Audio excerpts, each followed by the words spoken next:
Radhe Krishna everyone. আবার আমার বাবুকে নিয়ে আমি নতুন গন্তব্যে চললাম।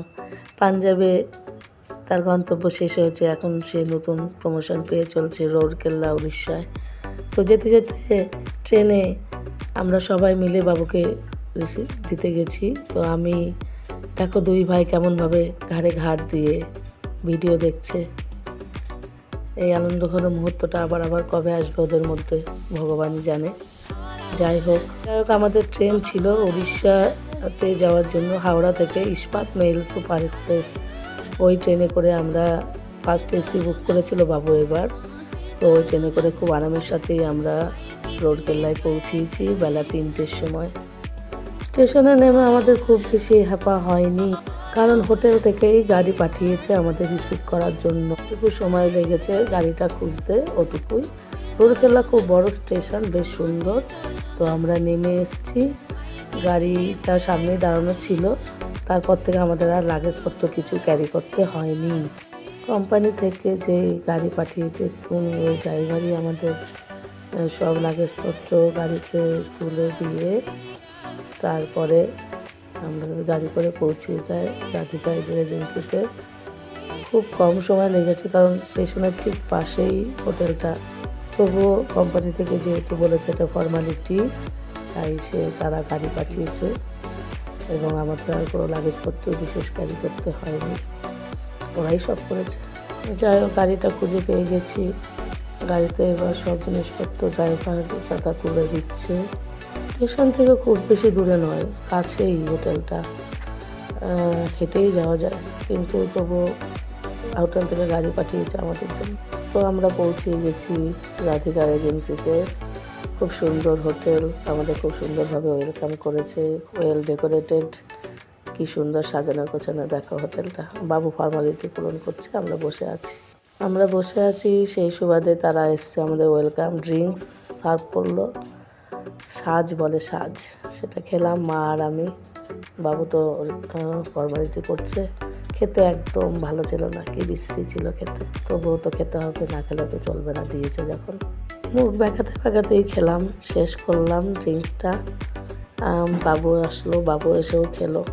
হ্যাঁ, বাবু তো একবারে খেয়ে নিয়েছে, না হলে তো খেতেই পারবে না। হ্যাঁ, যাই হোক গরমে নাকি এটা খাওয়ানোর উপকার, তাই এই ধরনের ড্রিঙ্কসই চলে ওইখানে। সব ফর্মালিটি শেষ করার পর ওখানকার যে হোটেলের বয় আমাদের সমস্ত লাগেজপত্র নিয়ে লিফটে করে 5তলায় পৌঁছিয়ে দিল। 516 নম্বর ঘরে আমরা আছি। তো 5তলায় আছি বলে কষ্ট নেই, লিফট আছে, লিফটে ওঠানামা করা হয়, তো অসুবিধা কিছু নেই। তো উনি আমাদের নিয়ে যাচ্ছিল, আমাদের কোনো ট্রাভেল হয়নি, সব ওরাই টানা সব ওরাই করেছে, লাগেজপত্র নিয়ে ওরাই উপরে তুলে দিয়েছে। তো আমরা আবার চলে এসেছি আমাদের ঘরে। 516 নম্বর, জাস্ট হেভেন এর মতন মনে হচ্ছিল। কি সুন্দর ওয়েল ডেকোরেটেড ঘরটা, দেখো সবাই দেখো। 5 স্টার হোটেলে থাকা আমাদের আগে কখনো হয়নি। আমরা অনেক বেড়াতে যাই, অনেক হোটেলে থাকি, কিন্তু এমন হোটেলে থাকা হয়নি। ছেলের সুবাদে থাকার সৌভাগ্য হলো এবার। মানি তো এসে এতটাই খুশি যে একটা জাম খেয়ে গেল, আরাম করে একটা জাম খেলো। আর বাইরের ভিউটা দেখো, 5তলা থেকে কি দারুণ লাগছিল দেখতে, দেখো কি সুন্দর ভিউটা। তারপরে রিসেপশনের লোকটা আমাদের দেখিয়ে দিয়ে গেল ঘরে ফ্রিজ আছে, কফি খাওয়ার মেশিন আছে, কোথায় কি ওগুলো সব চার্জেবল ফ্রিজে বিয়ার রাখা আছে। এখানে ফোন রয়েছে, ফোন করে সব জায়গায় আমি কথা বলতে পারি, রিসেপশনে সব জায়গায় আমি ফোন করতে পারি। তো আমরা নতুন কিছু বুঝি না, তাই উনি আমাদের সবটা বুঝিয়ে দিয়ে গেল যে ফোন করে রিসেপশনে আমি যেটা প্রয়োজন সেটা চেয়ে নিতে পারি। আর বাথরুমটাও দেখিয়ে দিয়ে গেল কীভাবে ইউজ করতে হয়। যাই হোক বাথরুমটা দেখিয়ে তোমাদের কি বলবো, এটা মনে হয় ঘর না বাথরুম ভগবানই জানে। দেখ বাথরুমটা দেখ, ঘরের থেকেও বেশি সুন্দর বাথরুমটা, কি সুন্দর ওয়েল ডেকোরেটেড। বাথরুমে শেভিং কিটস, সাবান, শ্যাম্পু, ব্রাশ, কলগেট সব আছে, তোয়ালে সব আছে। আর এত সুন্দর স্মেল বেরোচ্ছিল, কস্তুরি মেথি বলে না, সেইগুলো রাখা ছিল বাথরুমে, সে কী বলবো, এত সুন্দর গন্ধ। যাই হোক এবার বাবু এখনও আসেনি, ফর্মালিটি পূরণ হয়নি বলে সেও এখনও আসতে পারেনি। তো এত সুন্দর হোটেলে থাকার তো অভ্যাস নেই। তোদের সবাইকে খুব মিস করছিলাম রে ভাই। ছোটবাবু, ওর বাবা, এই যে স্যার এসছেন। স্যার সত্যিই এখন স্যার হয়ে গেছে, কিন্তু ও নিজেকে প্রকাশ করে না। আমার বাবু বড় হয়ে গেছে, ও কখনো নিজেকে জাহির করে না।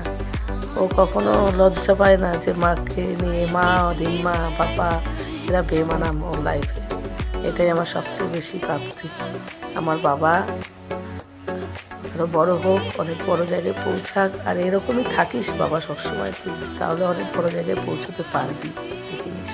যাই হোক, আমরা ফ্রেশ হয়ে দুপুরের খাবার নিয়ে বসে পড়েছি। আমাদের লাঞ্চ বাসমতি চালের ভাত, কাতলা মাছের রেজালা আর মাছের মাথার মুড়ি ঘন্ট, মুগ ডাল। এটাই ছিল দুপুরের খাবার। আগামীকাল আমার বাবু অফিসে যাবে। তোমরা সবাই শুভকামনা জানিও আমার ফ্যামিলি মেম্বার্সরা, যাতে ও ওর জীবনে অনেক বড় হয়, এগিয়ে যায়, সুস্থ থাকে।